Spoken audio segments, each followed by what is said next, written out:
Alright, so today we've got a different, because we couldn't decide on action, horror, or romance, but we wanted to do horror, romance, and it seemed like since we decided to do action, which is we've done one Chinese action film already and earlier, and this is a different one that I've watched a lot of the Jackie Chan. In fact, going overseas, I bought like an 80 disc of, or 80 movies on a disc, and it was a collection, and it had on this movie. And now this movie didn't really get released in the United States in theaters. It did get released in Europe, but going over the police story, you know, what do you call it, the collection of what they were. Of course, like I said, if you think about it, Jackie Chan killed the Qing Dynasty Kung Fu films, if you think about it. Because like Dirty Harry killed the cowboy films, if you think of the Qing Dynasty Kung Fu films, they're kind of like the cowboy films of the United States, right? So, with that being said, you know, like Drunken Master and films like that, he did Police Story in '85. That kind of destroyed that era of kung fu movies. Now you get Police Story, which is kind of a action martial arts moving into the modern era. So Police Story '85 comes out. Now you got New Police Story, which is now trying to capture a new generation, which is my generation of General Xers, to come back to the action films. And so with the Generation Xers, and of course then later on there would have the Generation Yers film, which was Benny Chan. Now what Benny Chan would do is he'd make the Jackie Chan films more personal. One was Who Am I, which is a good one. I recommend of the Jackie Chan collection. At the same time he did Who Am I, he also did Rush Hour with Chris Tucker. And I prefer Who Am I probably better than Rush Hour, but because Who Am I is so personal, because you really feel for that character and so does this one. So Benny Chan does some really good films as far as making characters more personal. And this one, I got so many feelies watching this film. I get so, like, because he's been beat down and to the point where he's Kitty, this is not Pud Pad. bad kitty, Kitty, bad kitty. no, Kitty's not Pud Pad. All right, so he gets beat down so bad that you know, he has to, you know, come back to what goes on. So I don't know, did y'all watch a lot of martial arts films when you were younger or anything like that, like I did? A few, not a lot, and I wouldn't be able to tell you what they were. I just knew they had kung fu in them. Kung fu in them, Of yeah. some sort. Yeah, I watched a lot of like horror movies as a kid, but not really action, unless it was like Die Hard kind of stuff. As glorious as, what about you, Sierra? You ever watch a lot of the martial arts films? I wasn't allowed to watch TV as a kid. You weren't? You had such a sad little life. I think my first martial arts film I watched was, they're hard to, because they're dubbed and everything like this. And this one was dubbed. Now, the one I got, the collection I've got, it's not dubbed. And like I said, a lot of people can say blah, blah, blah, blah, blah, but I guarantee in China, they're watching in-game in Chinese and it's dubbed, okay? They're probably saying, the guy who dubbed that Hawkeye sounds really bad. I'd like to hear his real voice. And it's the same. It was really funny because I felt like a lot of the, not the main characters, but a lot of the side characters just did not match. Like the voices just did not look. Well, like I had matched. watched anime, so when I watch films like that, it always has that anime dubbing voice feel vibe. Like it, you know, like the girls always sound higher than they normally would, or the boys. It almost sounded like a parody dub.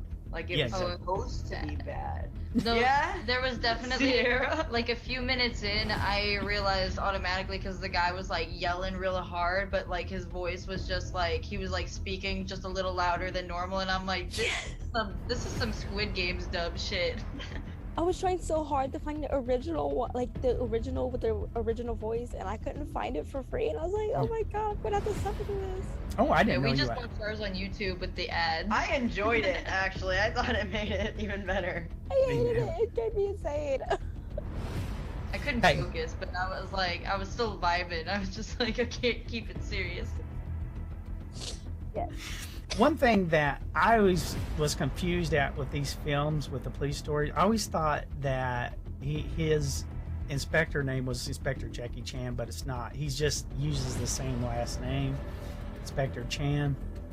And so that was always confusing me when I watched police stories. I'm not big on the other police stories, which is there's typical, action movies, but this one really stood out when I watched it the first time. And because it was like, wow, this is like totally, the bad guys have character, the good guys have character, the love interest has a character. Like everybody, this guy who's a quote partner I has. didn't expect it to be so violent. You didn't expect it. Jackie Chan. Like I was just like, oh damn! Like it went from action to like borderline horror movie for a second. Like Yeah. it felt like one of those So what is the movie with Jigsaw where it's like I want to play games? Saul.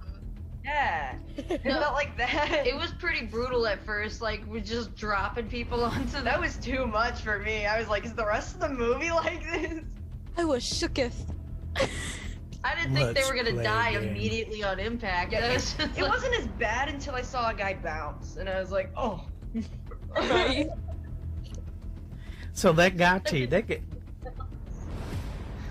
All right, let's dive deep into this. Let's start with this introduction. Of course, he does his little drunken stupor, and it reminds me of Get the out Team of the America street, you where he's fucking going out bum! and, doing the throw up. But at the beginning, I don't know. Did y'all ever Gave see up Team on life, America? didn't you? You've never seen? Oh yeah, you need to watch Team America if you want to see a puppet throw up. But anyways, my house was over wood. It was Alistair's favorite part of the entire movie. No, I can't watch throw up. I had to turn away. Why did he have to puke so many times in that movie? I swear to God. It was the same scene. They just had to keep letting They him just kept playing it. It was like, well, that was like, yeah, that's what I did before a show. Was on. I always had to do that kind of like thing. My thing is like, well, yeah, and I'll tell you what, nothing makes me feel better like when I do a good throw up. Like if I'm ready, and I feel like, oh, I'm ready and everything, and then that little stomach butterflies hit, and I'm like, oh God, I can't do this, and then it's got to come up, and after I do it, I'm good to go. I brush my teeth, I'm ready to go. I'm so good on this conversation. Yeah, like, can we just like pass the throw up, please? Yeah, because it's like you get that. Thank You you. know what I Next. call it is like I call it getting the evil out of your body. That's what it feels like. It feels like you're getting everything that was bad the night before, the day beginning. It's like it comes out, and when that evil comes out, it's like you're ready to go, bro. It's like I feel better. Okay, so anyways, moving on. Let's get to where we're at. So there is a couple of there's this one going back in time where we introduce one character. Let's start off with that, which is Jackie Chan poses as a cameraman and takes a gun from a guy. The reporter. Yeah, see, I'll go over that. Oh, okay. Hi. Okay. So like, do I just talk about what he said? Oh, what he just did? go over the scene. Oh, okay. So the dude, right? He had like 2 hostages, right? Right. He's kind of stupid. Okay, he let the whole man go and expected the man not to run, right? He just let him go. Yeah, Stupid on his end if he's gonna try to get some negotiations going on. right. But anyways, So he had 2 hostages, 1 man, 1 female. He looks away, the man gets away, he shoots him in the leg, and he was screaming for reporters. So I don't know who that was, but the police dude called for the reporters. There was 2 actors. It was child and a female. And the female was like, I'm not doing this. Pushed the microphone in his hand, and he went up, and then he said his demands, and then he looked away, I guess. I can't remember. I think he looked away, actually. Right. And he took the gun, and he went, oh, action, pow, pow, like, I'm here, my man. And he took care of him. I'm sorry. And then, like, he had a bomb, too. He had a bomb, too. I didn't even notice the bomb until Jackie Chan had it. Yeah. Yeah, it was a grenade, actually. And the funny thing is how accurate they make those films in Hong Kong. Like, they'll shoot those scenes over and over again. And that's what frustrates Jackie Chan when he shoots an American film. Like, if something, they go like 2 shoots and that's it, you know. He probably like did that like 50 times, you know, until he gets it right. And if you count, you can actually count the grenade when it goes into the drain. I did. And it goes off exact time, like 5 seconds from, like in real life. Like, that's so cool. And which is really neat. And that's the reason why I love, you know, a lot of these martial arts films like they do. And my background is, I'm doing right. The library? Yeah, the library. What's cutting off your chair? Yeah, I'm cutting off your chair. Anyways, oh, see, I'm moving it. Okay, you guys, listen enough for that. All right, so the next scene, which is like, now that establishes the other character. Like, he does something kind to the little boy because his dad just, you know, was going through some situations and that kind of thing. And he hits the investor in the face. But, you know, things like that.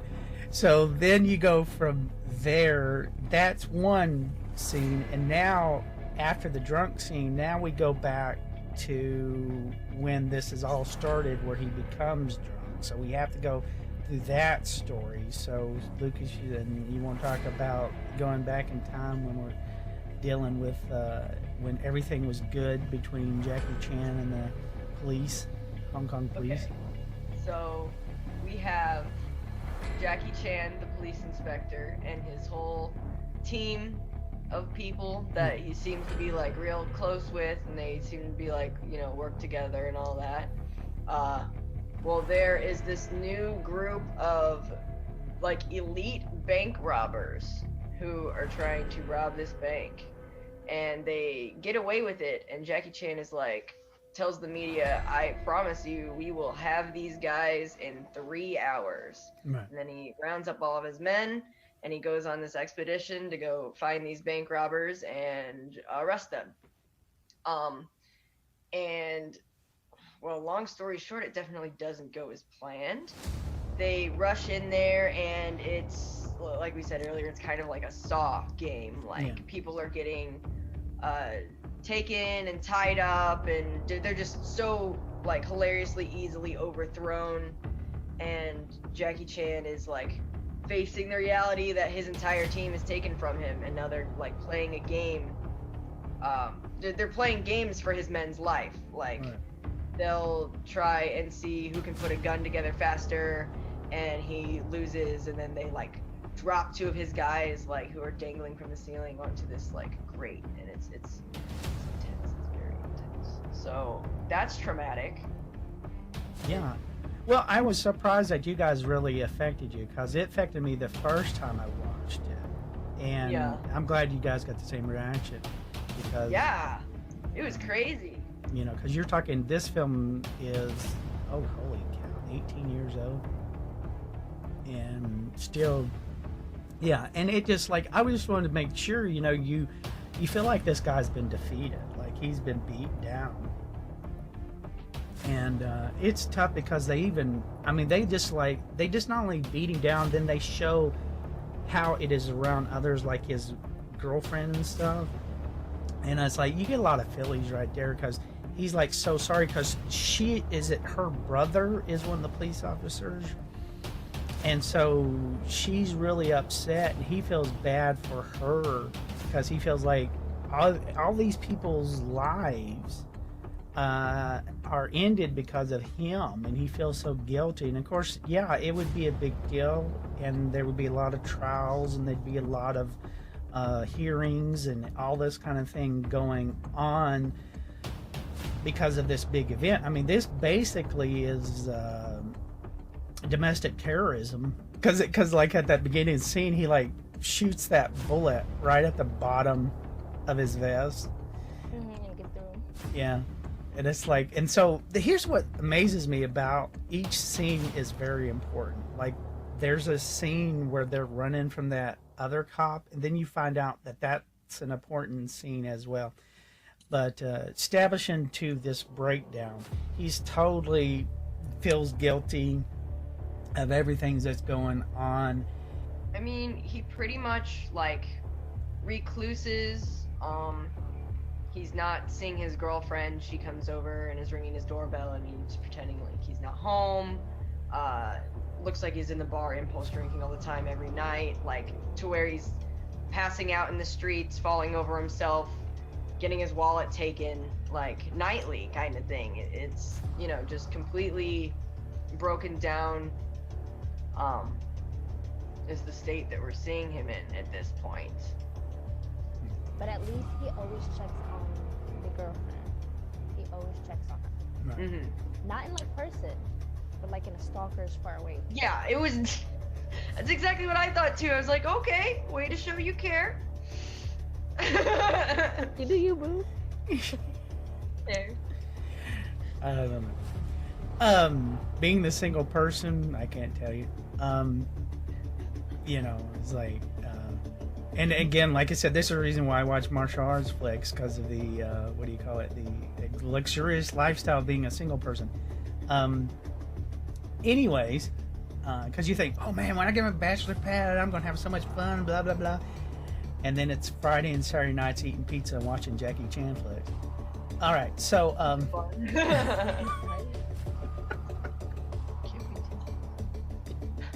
That's what we're doing after this. I got pizza in the fridge. I'm wondering. All right, so let's move on, because one thing. Okay, look. So we introduced this young kid. See, this is what I think about this film. I think of this as like a transitioning from like I said, the genuine baby boomers, which is like Jackie Chan, into the Generation Xers, right? Which is like my generation, and this guy would probably be about my age at the time this film came out. So when I was that age. So let's go over this kid. Who wants to talk about this kid? Real quick question: is he a cop or is he not a cop? He's not a cop. Ooh, spoiler alert! I'm gonna kill you for letting me get that out. I'm sorry, I had to get that out. I really did. But like. All right, spoilers I alert. understand. Can we go ahead and say spoilers alert on that? He's not a cop. Alert. All right. Well, you spoiled it, so hope so. Thanks, I'm Sarah. confused. Now nobody's gonna watch the I film. said, you should have felt this coming. If you did gut feelings, you should have felt this coming. You know how she throws it on me all the time. I just want to know when we introduce this guy, how he's just in his apartment. Okay, like, I don't care if you're a cop or not. Like, get inside. Well, here's the situation: is he had to break. Look, he was so drunk, he had to take him to his apartment. Yeah, but like, how do you know which apartment was his if he's not a cop? Because he admired him so much, he knew So everything you just about him. watched him? So he's Everyone is a stalker. stalker in this movie at this point. What Girl even tried to use her key to get inside Well- drunk dude's house. Let's put it this way: like celebrity status. You know, it's kind of a thing he admired. First of all, he thought of this guy like a second, father type deal. So there's a little bit of that issues there. So let's talk about this guy. So let's go dive into him. Who wants to deal with this? Oh, y'all, just jump on it. Okay. I don't know much about this. Totally right.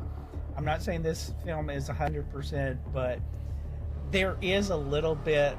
I can say too, blah blah blah, and whatever have you. And like I said, it is kind of taking the old Qing dynasty films and trying to make it more modernized a little bit too, because with all this in mind.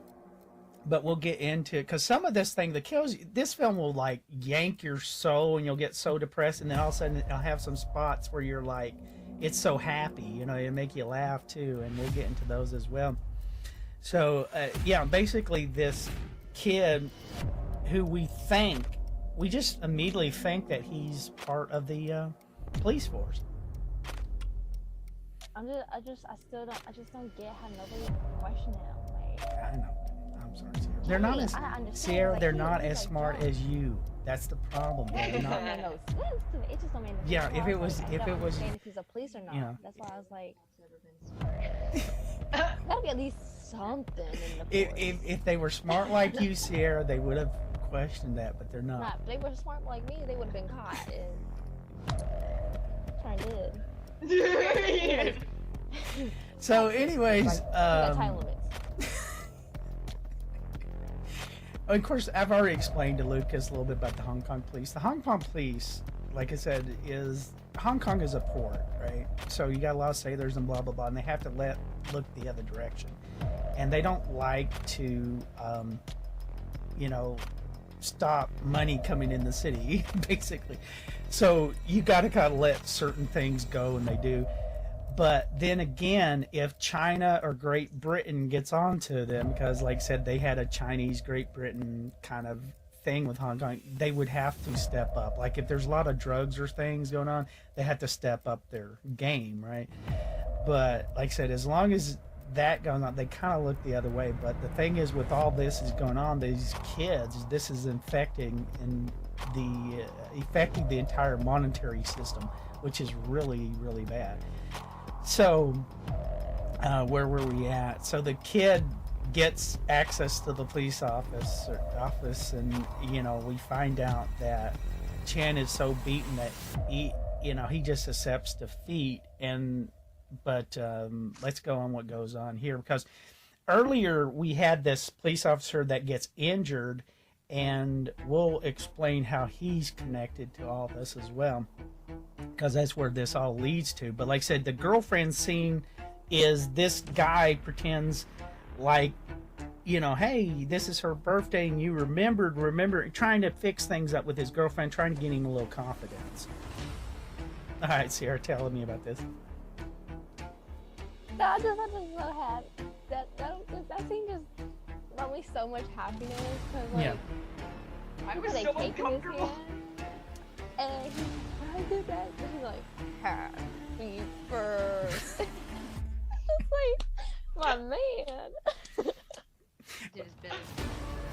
Well, that's another thing too. If you watch Korean horror films or Japanese horror films or Chinese action film, one song you can get away with through all those films that they'll sing, and it's the same. It's Happy Birthday. It's like, you can tell that's not overdubbed. Like they are actually singing Happy Birthday in English.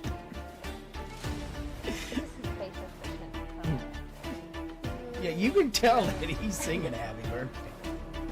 But, that scene establishes, like I said, reason why he can't even have a relationship with his girlfriend. And, which, a lot of it, which they explain later that she didn't want to marry him at the time. And that's what my understanding was if you watch the movie later. So, because I thought first maybe it was him didn't want to marry her, but it seemed like she didn't want to marry him at the same time, because her brother was a police officer, and now that he's dead, now she's like reconsidering her life choices. All right. She's always like, don't be mean to your brother and your future brother-in-law. Don't be mean to your brother-in-law. But I think they said at some point that she returned the ring. So I think they were going to be, like, they were engaged, but then maybe she, like, gave it back after her brother passed. Yeah, and that...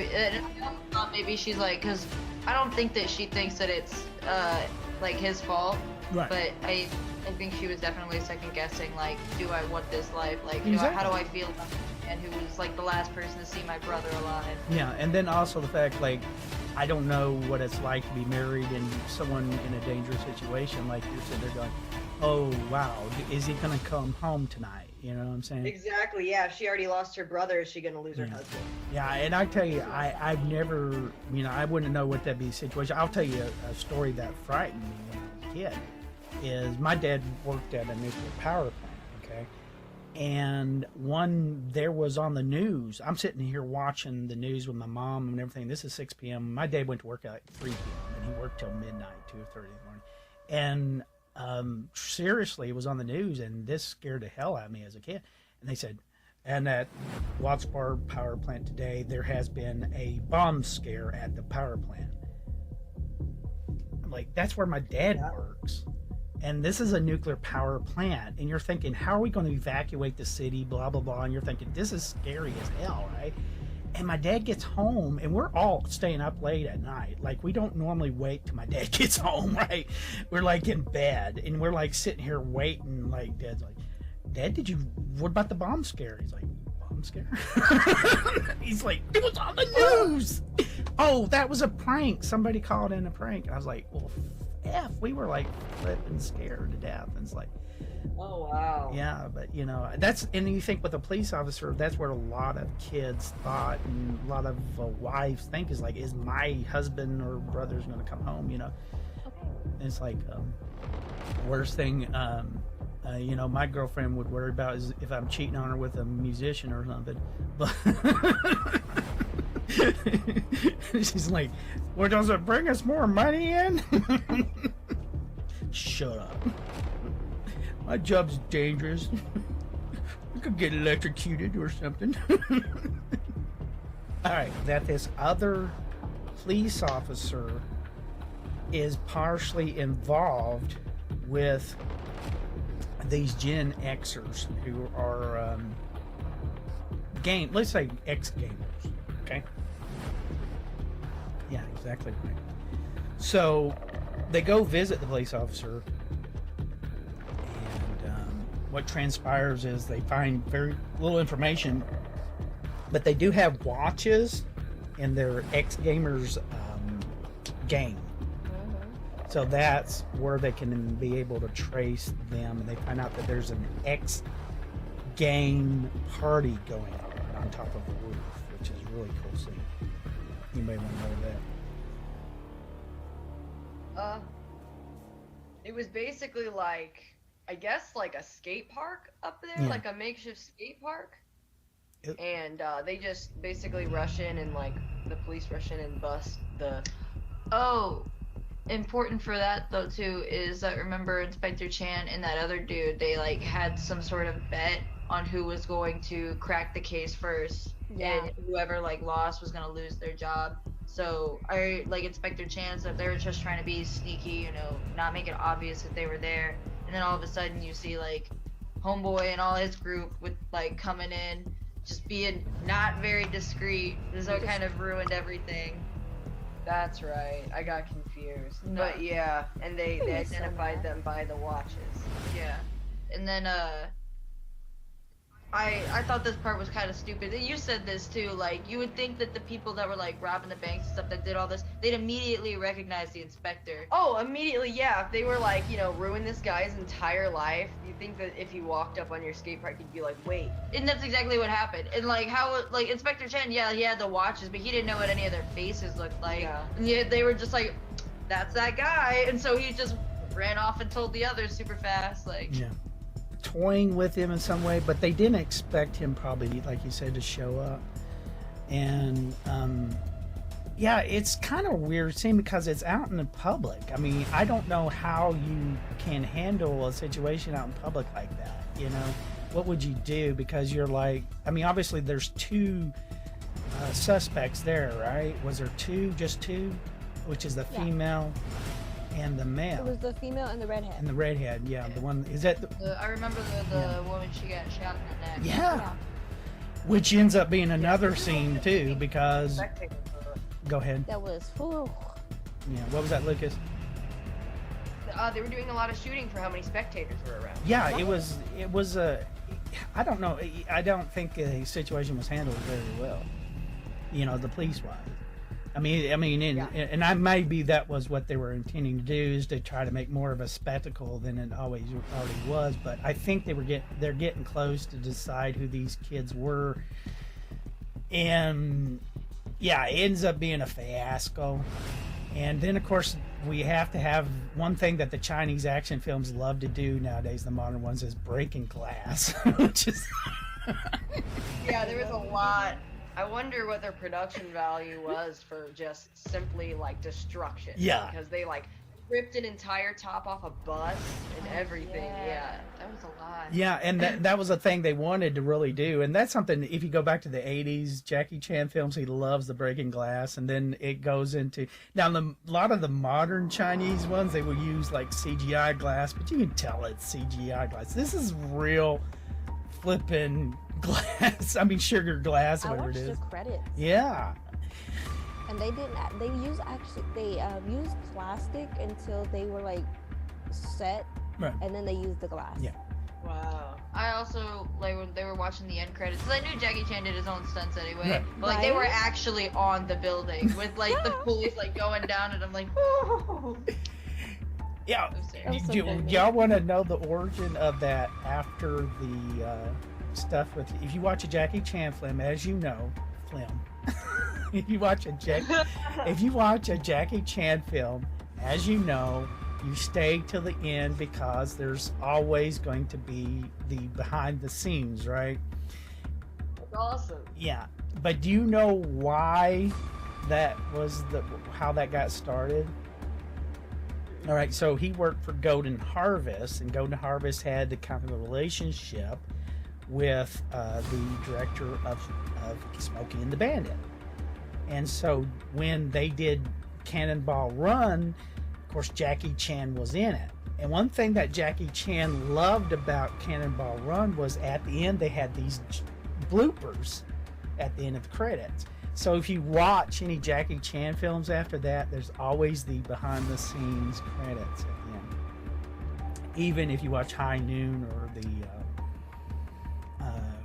I can't think of the Tucker films. What's the Chris Tucker films with Jackie Chan? Rush Hour? Rush Hour, yeah. He did 3 of them, right? I don't know, I haven't seen him. I have, but they're not as good as a lot of the Chinese ones. I mean, like Jackie Chan films. All right, so where was I? Or where were we? So they shot the girl in the neck. Right. Oh! But they did. Sorry, I don't remember when this scene happened, but after they shoot the girl in the neck, I know one of the scenes that I was like, whoa, was when the boyfriend of that girl, like, he was comforting her while Yes. she was like injured, and then he just like kisses her forehead or something and just shoots her in the stomach and kills her. Yeah, that's right. That was a big one. So now we've got 4 to the bandit group instead of 5 because they just killed off one of them in their own group. Right. They just.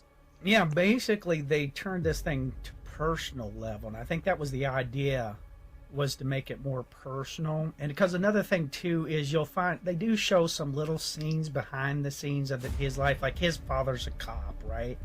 And he's like abused the kid when he was younger, and they show scenes of that. And like I said, everything's personal level, and you understand, you know, these kids are spoiled. Granted, they're from parents with lots of money, and they're bored, blah blah blah, and that's the reason why they're doing this, blah blah blah blah. But even towards the end, you know, Jackie Chan has this feeling that, you know, when they get older, maybe they can change some. Like I was telling you, the other day when we were talking about a film, like I said, yeah, these kids are perverts, but they're kids. They can grow out of it. Me, I'm 50 years old. Not 50, but I'm getting there. But, if I'm a pervert, it's too late for me. That's the reason why you can't, you know what I'm saying? It's like you can grow out of it. Whereas, like, when you... I don't know. I feel like I wouldn't feel that way if they literally killed my entire team. I don't think I'd feel like maybe you can get better. Right? You think that they should be treated like adults. I don't know their ages in this one. I really don't. I don't know. They seem older than 18. Facts. You think that's Old enough to know what they're doing, man. okay? Well, I mean, Sierra. I mean, that's a topical question. Why not? What's your age of accountability, Sierra? When should a person be held accountable? My gun. If you can do the crime, you can do the time. It's like you saw those, like, you know, those 10-year-olds that Right. murder. Yeah, 10-year-olds are going to prison too. Okay. If they can hold that gun. Fair enough, because Me. I don't know. I think it just is on case basis. Some people are, right from wrong, and some people don't. I mean, that's why I look at it. And They all seem But- competent. Yeah, but yeah, in those cases, they're definitely doing it out of like, yeah, maybe they have a goal Right. or like they want revenge in some way, but they're also doing it for some sort of like pleasure from all that Right. like trauma that, at least the dude with the cop dad, because he gets a kick out of killing cops for Yeah. that. Yes, because he makes the victim call the cops. Yeah. Yeah, and it's like a trauma response, Right. like revenge thing. I think yeah. he's like, oh man. Well, it's like I said. I think action films come from Western films or Qing Dynasty films, and I think there's probably a legacy of that in those films, and that's where I do kind of disagree with the writer there. I think those people should be held accountable, but that's just my opinion. I don't think the Well, I mean, none of them. Okay, well, I guess I can't. I don't want to spoil it. Well, I But mean, I mean, I'm already spoiling everything. because Sierra already spoiled that the guy wasn't a cop. well, basically, You we're tricked basically at me. the point where this guy's exposed as not a cop. What's that? So we're basically at the point where this guy is exposed as not being Yeah. a cop. Did we ever go over why, what happened to Sean's whole team? Yeah, that was at the beginning. at the beginning. Okay, I just want to make sure. Yeah, and y'all both, like I said, had emotional responses like I did, which I'm glad to hear that. Yeah, it was intense. It was Yeah. intense. Because, like I said, it's hard. A lot of these films don't stand the test of time. Getting back to the personal, so yeah, we're getting to that point. We might as well talk about, this has become personal on two levels because obviously they put a dent into the gang because the young lady has passed away. She's gone. She's dead. She's not coming back. Yeah. She's dismantled. Whereas then so it becomes a more personal level between Jackie Chan and this antagonist who is this charismatic young antagonist. And like I said too, I think this is the worst midlife crisis anybody could go through. I mean, to me, that's my opinion. It's just like, you're going to the age. It's bad enough that you're getting older, but at the same time, you're getting your ass whipped by a bunch of what do you call it? Whippersnappers. Exactly. That's what's the term I was going to use. So, so it's like I said, the worst case of midlife crisis you could go through. So now it's personal level, but they even go further. So in between, how do we end up? Is there anything between them going to jail? Is there anything between Jackie Chan and his fake partner going to jail that we need to go over? Because again, they try to get their revenge on Chan. Real quick, Okay. can we just talk about how homeboy with the red hair and the bike zipline with his bike going down that building? Oh, The y'all what? want to talk a little bit about the action? The redhead dude. Oh, that's with the where bike. that's where we're headed. We're about to discuss that scene. Yeah. Go ahead. Yeah. I thought that was No, before they got arrested. Was it? Yeah, because Trying to I'm escape pretty sure from- that was before they Yeah, got that was arrested. before It they. like after That she was got before. shot. Okay, that was before. Go ahead. Yeah, it's after homegirl got shot. Right. They both went different ways, and he was gonna go swim by and pick him up. Yeah, Wow. because the But whole like, oh my god. yeah, they're going down the zip line, like I said. And one thing is, Jackie Chan is using handcuffs as a zip line.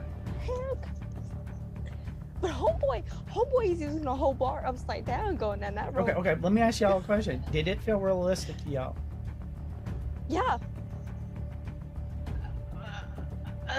I thought it was, I thought it was typical early 2000s action movie stuff. I didn't really give it much thought until the end when I was like, oh, they really did it. Before that, I was just like, And that's a shame with It's only like CGI you can because see. it's like CGI has made us to the point where we don't appreciate. There's a couple CGI scenes in this, and I won't go into it.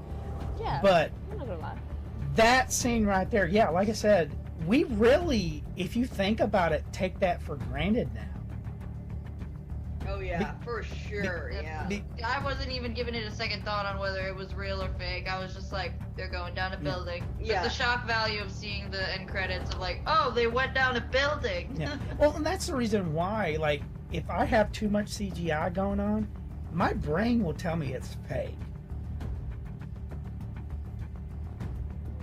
And there's probably like that. There's about 2 or 3 scenes we know which are CGI in this. All right, so yeah, kudos to them. Beautiful action scene. I just had to. Okay. I had to bring that up because it just got crazier and crazier. Like he went down with the bike, and then here comes Jackie Chan with handcuffs, and then here comes Homeboy with a pole. I was like, what? Can it get any weirder? And The pull was scared me the most.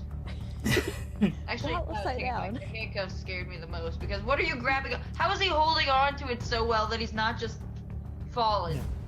Right? well, the thing is, it kills you me. have Is to- like he just does this with his hands. It's like you just went down like so much down these. Or when he grabbed the rope Yeah. that was on fire. Oh wow. I don't remember if that was at the beginning or towards the end. that was at the beginning when he was trying to save his team. Oh yeah. Grabbing the on fire rope. He apparently really did that too. Yeah, that was just so wow. I was so crazy. Yeah, he does a lot of his stuff his own.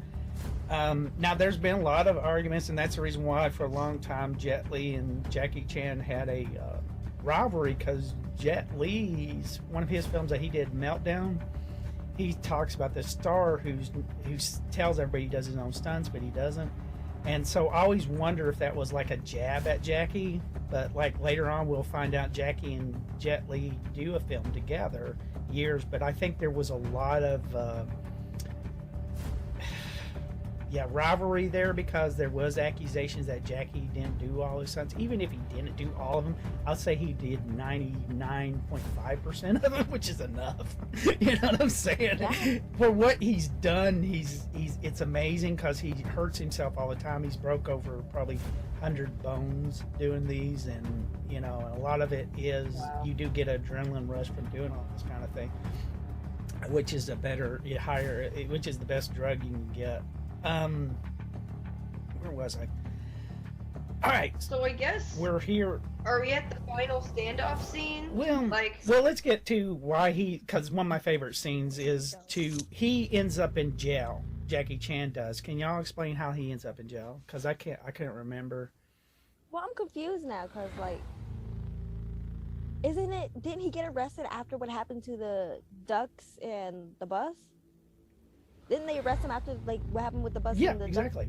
Ducks. All that skipping over? plastic in the ocean. Yeah. Well, okay. Basically, there's this huge chase scene. All right. And Over Reddit. right, and he gets hurt in the process, so they take him to the hospital. And so the real inspector chief, or the real chief finds out. So what are you doing on this case? And that's where things start to unravel. Is he is not been called back? That this kid has been lying to him all this time. So he thinks he's back on the case when he's really not back on the case. So what ends up happening, he ends up getting arrested and he goes to jail, which is where we get one of my favorite scenes of this entire thing. So the 3 little punks, is it 3 now? Are we down to 3? Was there 4 or 5? 4, still 4 until Yeah. the mall scene. Okay. All right, so there's 4 punks. They all get all dressed up like lawyers, and they come and visit him. And what happened? Try to berate him a little bit, right? You kind of get some little reactions, little boos. That's what the wrong one. And so this is one of my favorite scenes. I love this part of it. Even though we've Here comes my man. gone down this thing, but let me ask y'all a question. When does the bomb scene happen? That's what's getting me confused. Which bomb The scene? bomb scene where he's got the girl is. On the ex-girlfriend? When does that happen? Is it before the jail scene? I think it is also. Okay. Yeah. I can't remember honestly. Yeah. All I can Actually, think of yeah, is yeah, yeah, yeah. the Because escalator and the final building. Okay, we'll get there. All right, I'm gonna go over the it bomb was scene before real that quick. because he did. Okay, go ahead. Sarah. He got like a somebody in custody, and he was watching through the glass. I don't know who. It wasn't one of the major ones. It wasn't the major four, but he Oh had no, somebody. you're right. There was. I don't know who it was in custody, but there was somebody in that custody room. Are you talking about the two punks they got outside? No, The two punks that stole the inspector's Yeah, wallet when he that's was at the drunk. beginning of the film. that's at the beginning. No, like I know, but then those two punks that were in the beginning are the ones that are in the custody room. like I remember Yeah. because like it was after the bombing. He comes to the custody room, and the chief was like, "Why are you on this tape? You're still supposed to be." Tell me I was on the tape. Look at his partner. You're still leave. And he was like, "Inspector, blah blah blah. You are under arrest for something something something." And then it goes into the four people. Okay. All right. Because it made me so mad because homeboy was outside the door and no one was questioning. Because he wasn't, apparently he's not a police officer. I'm sorry, I'm still upset about that. Oh, I think I remember that. I was like, why has no one said anything about him standing? Right. Well, like I said, Yeah, he's conned his way in, and I think a lot of it is this impersonation. He was impersonating a police officer. He's a good actor. Let me tell Well, you the that. numbers. That's what I'm saying. That's the reason why they got arrested for impersonating a police officer. And because everything's by number. So By the number. So let's go back to. I'm going to go over the bomb scene real quick because I really love the bomb scene. Okay. It amazes Yeah. me before we go into the jail scene. It amazes me with the bomb scene that how good it is for this kind of film because you usually don't have this kind of motions revolving of bombs.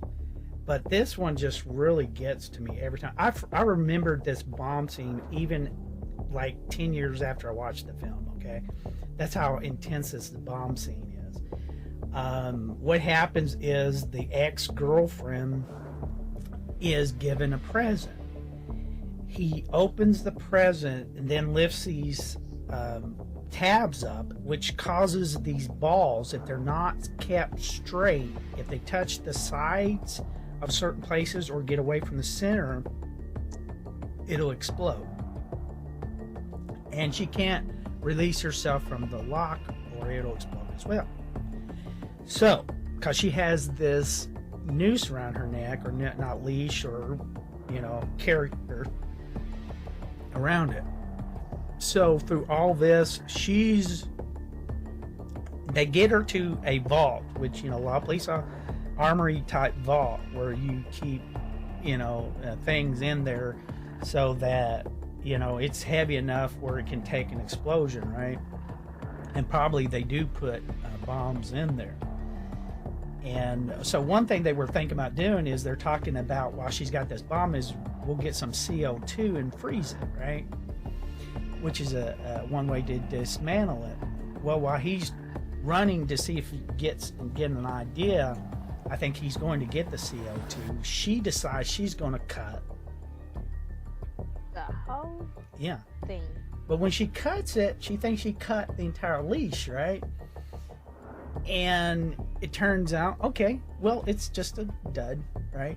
Until he realizes there's a little bit of length there. And then we get another CGI effect as he's taking her away. Now, the intensity of this is through all this because we're supposed to establish, like she's like, now she realizes how important he is to her life. That's what this scene is to establish. When you're in a life to death situation, now you can sit there, well, if you die, this is going to affect me big time, basically, kind of a thing. So they realize, that's what that scene establishes. So it's a very important scene. But they escape, but she's harmed. She goes to the hospital and kind of give it a coma type Korean romance feel, like Sierra would say. And because she's in the hospital, right? Yeah. Real Okay. quick, I have to leave now. Okay. I got an appointment at 1 o'clock. Okay. I understand, darling. Bye. Bye. Everybody. Stay safe. Bye. Where's the leave? The leave button. All right. So, Okay. see, So she gets discharged pretty soon after going to the hospital, though. Yeah. So it wasn't anything too big. Right. Serious. well, I mean, it's enough to establish some sort of emotion because I think, you know, like I said in your soap operas, it would be a soap opera explosion. Okay. Like in soap operas, you only got 2 scenes. You got a house scene and a hospital scene, and that's it in soap opera. You don't need any other sets. That's it. All right. So as long as you build a hospital. So okay, we've established. I'm gonna go over that scene. Then let's go back to the jail. We got the 4 guys dressed up as lawyers berating him, and this is I still today. After, like I said, 10 years later, I still find this scene hilarious. I get a kick out of this scene. She's like talking to, she's saying, "Oh, I wish my dad wouldn't do all this thing," and she's crying and everything. And turns out the dad is the jailer. Yeah, that was pretty funny. No, I remember that watching that scene because I looked at Lucas and I was like, why is she acting like this? Like just suddenly getting all like pouty and Yeah, extra like dramatic. anime girl. Yeah, exactly. Yeah, and I was like, this is like what like the young Korean girls would do, like it's the aegyo and stuff. And I was like, why is she doing all this? And then like, oh, I see, make the dad feel bad. Yeah. And so what ends up happening? The jailer drops the keys. She gets the keys to them. They start going out, and one of the favorite thing is like he's going out, and the inspector goes out the door, and he like turns around and goes back in. But it Yeah, that was and people and at first established that and it's like, but then on top of the humor, they run to like one of those ashtray garbage cans, and Oh yeah, the big ones and like the entire police force just like turns and sees them. yeah. We didn't see anything. That was crazy. And then they get towards the end, and then the guy who they made the bet with is out there, and you think, oh, he's going to turn him in. And I did. When I first saw this, I was like, oh, yeah. That's what I had said too. I was like, oh no. Yeah, and then he just pulls out his gun, lays it down, and just return it. Just when bring you're it back done. when And you're it's such a finished. cowboy type way, it's like Western type voice. It's like, return it when you're done. Like Sam Elliott. Yeah, he was like, he went from being Inspector whatever to Sam Elliott. Because if you go back and listen to that thing, that's exactly what he's turn it when you're done. So then they escape. Now we get to the Lego building. Yeah, pursue. Go Yeah. ahead. I thought it was a bank, but I guess it's like a mall with a bank. I don't know. Yeah, that, Yeah. But what I remember is that they're at the top. Man, honestly, this scene is pretty hazy until they call their parents. Yeah, I remember like there were a bunch of people walking around and they were like, I remember one of the like bad guys was like, do we really want to start doing all this? I mean, there's a lot of like regular people down there. And it started like being an internal conflict between their little group. Yeah. And then you just see like all the people disappearing from the bottom floor, and it turns out that they're like pulling them and like moving them to the sides to get them out the way. And then I think that's when the parents come in.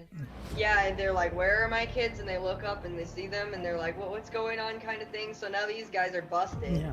How was your feelings about that? Do you think that's a good way to wrap it up? I think it was a very Asian way of doing it. Explain this to me. Explain it to people that might not understand what you're talking about. Like, well, okay, so as a son of someone who is an immigrant, technically, Sure. it's very, I don't want to say it's just that case, but people in those Asian families are very, like, tied to, family oriented, tied to honor, you know, like, especially if they're in, like, the elite, their parents make a lot of money, and it sounded like the one kid's dad was very high in the police force. So these people have a lot of expectations like on them and everything. So really the worst case scenario thing that you could do to like punish or to get these people would be to call their parents. So I was like, I really like that. And I will back that up too, because it's so, growing up, like I said, around Koreans and all that, it was really weird, like when you call your friend up and he's did something bad and his dad's got him out there for 2 hours in one position, and you're like, fuck. it's like you know. So I guess in some ways, yeah, I see what you're saying. It's like, I guess a lot, and you're like, where's the Italian would beat the heck out of you, and you'd be scared of them too. But right. But yeah, it is, like I said, I think that's what they were going there, because I was kind of confused at the wrap up, because like I don't, like you said, in America, I don't think they would use that as a punishment, because a lot of people just say because in America, you know, you don't fear your parents more than the judicial system or anything else. But well, you did back in the 50s. If you watch, I would actually laugh if my parents showed up in that situation. I'd be like, "What are you gonna do?" Oh yeah, and that's a lot of that goes back to the legal things, because it's like, you know, like like nowadays you can get a divorce just because someone leaves their toothpaste off. At one time, before irreconcilable differences, if you walked in the office and said, "I'm going to divorce my husband because he left the toothpaste cap on," they'd say, "You're crazy." Irreconcilable differences. Yeah, you can divorce your parents over irreconcilable differences. And it's like again, you know, that's up to the courts for them to decide. Anyways, so we have the big. I love this ending, though. This part, like I said, I've kind of struggled with the parents thing, you know. But when you get now, here's which I like. They've set up this challenge, okay, which is the gun, putting together the gun. And again, there's a big, cool Lego scene if y'all are into Lego. I've got a brother who's big in Lego, so if y'all like Lego, there's Lego in it. So if you like Lego, watch the film. All right. Which is, you know, Lego probably paid millions of dollars to be in this film. So, and the way I described it is probably like a big financial institution where they, you know, invest money and then they have the kids go to, I don't know. Have y'all been to a Lego store? Neither? I thought you were talking about the gun setup. What? Have you? I just want to make sure, because I've never been to a Lego store, so I didn't know how that was set up. Okay, I didn't know if that was accurate or not. Oh. That's all I'm trying to say. Okay. I didn't. It looked more like a Legoland type of a big one. Like we have one in St. Louis, but it's not like that. Yeah. No. That's what I'm saying. I don't. So, but that was also 2004. Right. So. Yeah. Well, I mean, it's like they have Lego places and they build gymnasiums out of Lego.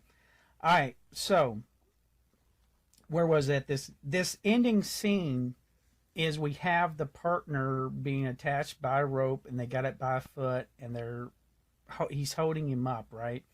But I like the fact that this gun, I can't even think what you call it in gun training, but it's not important. The important thing is they take the gun apart and they put it back together in one scene.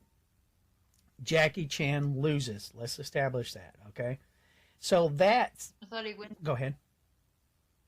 I thought he wins this time. I'm talking about the other scene where he loses. Oh, they were setting up. But he wins. Right. Well, we'll explain that. The point is that sets up this scene. That's the reason why it's important. Jackie Chan loses the first time.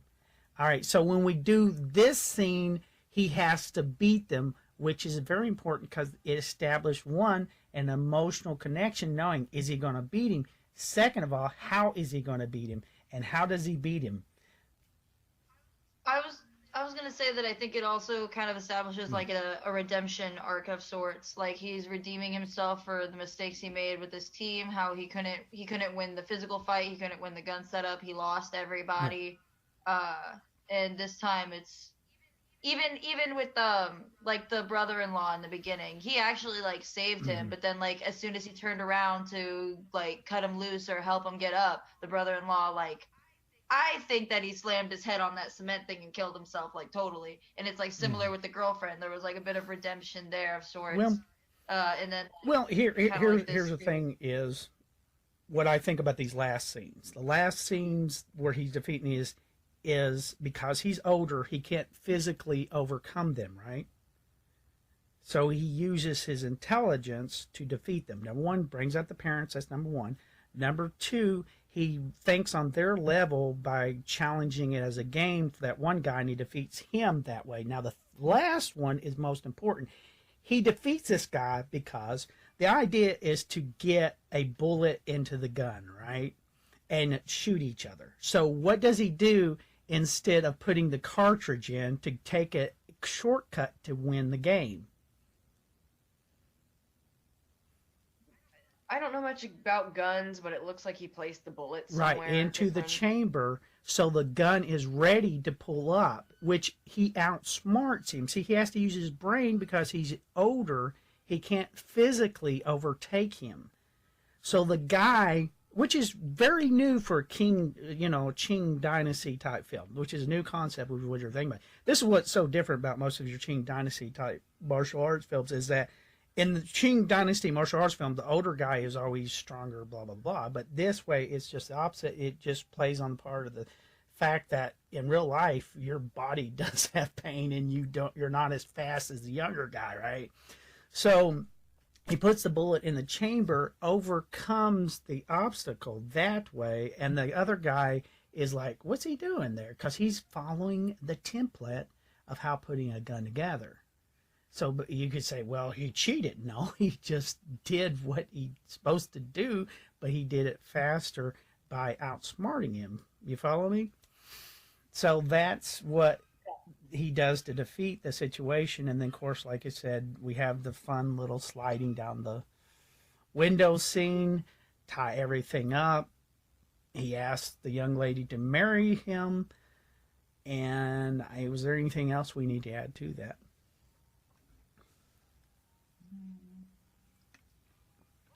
What happens to the partner guy? Anything? I don't remember. Not really. Is that the part where he like loads the gun and gets everyone to shoot him by pointing the gun at him, but the gun's not actually loaded? Yeah. And like Inspector is like yelling. Yeah. And basically with that, if you want to touch on the antagonist is living a suicide, basically. He's basically committed suicide. Mm-hmm.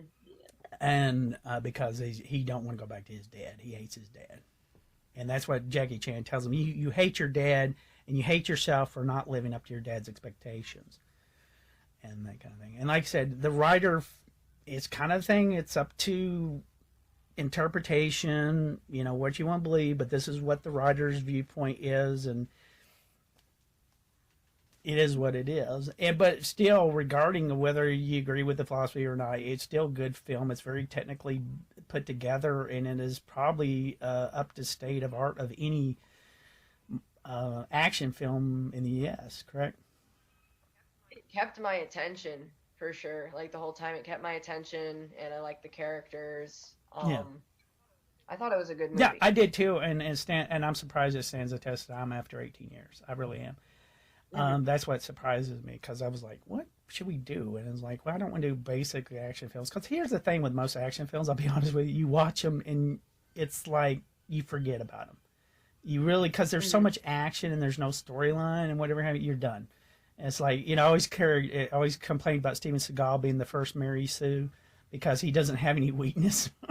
And it's like, and what happens when you have Steven Seagal, can do anything? It just is boring. If you don't have any weaknesses, you become boring. It's like Chevy Chase says, what's a Danish without, Danish? It's a donut without a hole. You don't want a Danish, you want a donut. You take all the bad parts out and you got a donut, right? So you got to have holes in it to make a good donut. And that's what this film has. It has those places to make a good donut with that, regarding that. Okay.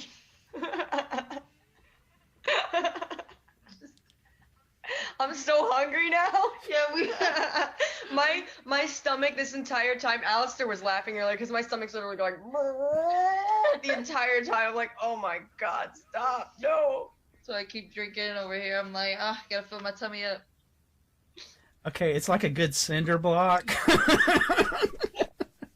You gotta put holes in there to make a good hollow block, and then you build a building. All right, recommendations. Anybody want to recommend this film? Apparently, watch this movie if you want a donut. Hollow block. It personally isn't my type of movie because I don't really care for action films. But even I was like into it. It was enjoyable, yeah. If you can sit through for 2 hours and it's your kind of movie. If you can watch a Marvel movie, you can watch this. Yeah. Yeah. I like that. Yeah. I think so. All right, I like the film. I would recommend it. It's probably one of his best. Another one I would recommend it is Who Am I? This one, Who Am I, which are done by the same people. Whatever. If you're looking for the basic, if you're a Tucker fan, you watch the Owen Wilson one, you're probably not going to like it as much. If you like story, this is where you win. Because I really like these. All right, folks. We're done with this. Let me stop recording.